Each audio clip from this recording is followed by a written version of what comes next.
Eesti meeste kohta, mida ta ütleb, mida ta arvab sellest, mida Eesti mehed peaksid tegema, et ka tippu jõuaksid? Mitä mieltä sä olet, mitä Eesti näijien pitäisi tehdä, että ne jo pääsis kanssani 50? Pitää harjoitella joka päivä jotain laji. Mullakin on joka päivä jotain laji. Joka päivä miten? Kas peab ennast professionaalseks sportlaseks või see on harrastus? Mitä sä pidät? Onko se harrastus vai? Tämä on ihan puhtaasti harrastus. Mähän on missään lajissa hirveän hyvä, vaan mä oon tasaisen vahva joka lajissa. Puhas nagu hobi. Tämä ei ole milleskin niin supertippa, aika tasainen. Racathlonissa pärjää sillä, jos osaa kaikki aika hyvin, niin sä oot aika vahvoilla jo silloin. Racathlonissa saa pakkaamaan, kun on normaalinen ikas alas. Ei ole vaja olla hästi tippa. Se on yleensä, jos sä oot yhdessä lajissa oikein hyvä, niin silloin sä et osaa niitä muita lajeja. Että yhdessä peab olema hea ja muita. Ei, aga kui sa oled yhdessä hästi hea, siis teistessä enää ei ole niin hea, että tasaisuus on ära siis. Ja. Mis se sinu kõige parem asi on? Sulkapallo. Sulkapallo, joo. Sitten on tennis. Ja pingis ja kössi on kaikista huonoin. Tein sen kössiin, mä pelasin 50 kertaa tänä kesänä harjoittelin, kun se on niin huono. Millised järgmised maailmatasemel võistlused on? Missä seuraavan kerran maailmalla kilpailtiin on lähdetty?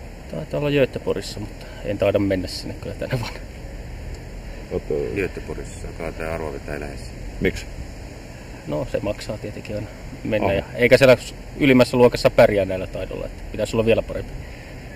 Mis aastani on see veteranide klass, mille sa praegu võitsid? Kahjuks peab tunnistama, et peab olema üle 40 aastat vana. Üle 40, see on see teine noorus algab siis või? No loodame.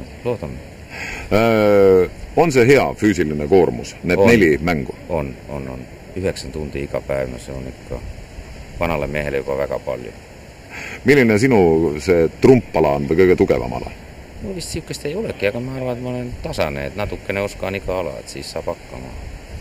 Kui palju veterane osales? Kas oli mingi 12 vai 15? Ei ole eriti populaarne veel see Racathlon Eestis? Ei ole veteraanien tasemel, aga noorten klassis juba mängitakse väga palju. Aga mis tuleks teha, et ka meie vanused, ütleme, või üle 40 inimesed hakkaksid selle spordialaga tegelema? Mina ei tea. See on, lihtsalt, et ei karda iga ala, et lihtsalt harjutab. Ja kindlasti igaüks saab hakkama sellega. Siin ei ole vaja olla nagu top. Siin aitab, kui saab natukenegi hakkama, siis on nagu tasane lõppude lõpuks. Kui sa peaksid nüüd praegusel hetkel mängima noortemeestega, mis sa arvad? Saad hakkama nendega? Eks ma tõesti ka saan hakkama, aga eks see nii on, et noored tulevad ja söövad vanad ära. See füüsiline koormus on siukene, et enam ei jõua, midagi pole teha. Kas tehnikaga vastu ei saa? Tehnikaga saab, aga siis tuleb ikka see jõu, see käib nii üle, et ei ole midagi teha. Soomes, kui sa elasid Soomes on see ala väga populaarne? On, jah.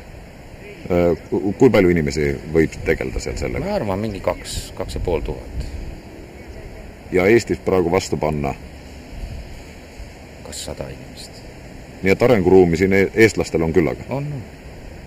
Kui sa ütled, iseloomustad seda Racathloni, mis sa tema kohta ütled nendele inimestele, kes mitte midagi sellest ei tea? See on hea, see on tõesti hea. Siin on vielä see, et hea selskond ja see on normaalne võistlus. 2 päeva.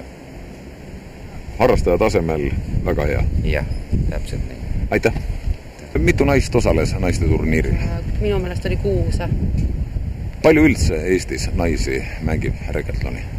No kuna mina mängin seda esimest korda, siis ma ei oska öelda, aga minu teada on üks kõva naine, kes tegelikult siit võistlused puudus. On Kati Kraamik, kes on maailma tasemel väga hea mängija.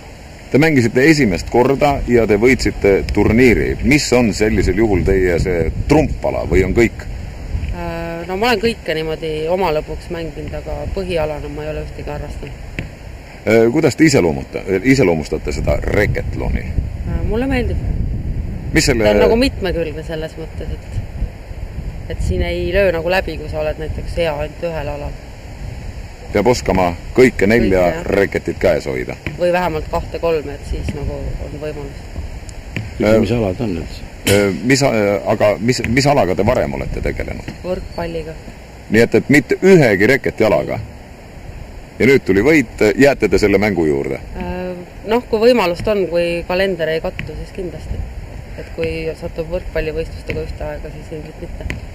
Kas võrkpallist on ka sellel reketlonil kasu? Ma usun küll, sest et platsi nägemine ja see on ju väga oluline.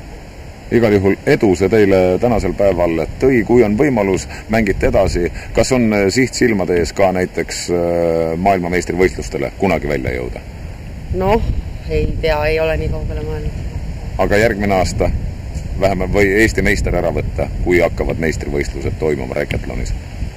No üritada võib, aga eks ma usun, et ka teised naised hakkavad rohkem harjutama ja noortel on ikka rohkem võimalusi. Nii et usute, et ka naiste hulgas reketlon kogub populaarsust? Ma arvan küll, jah.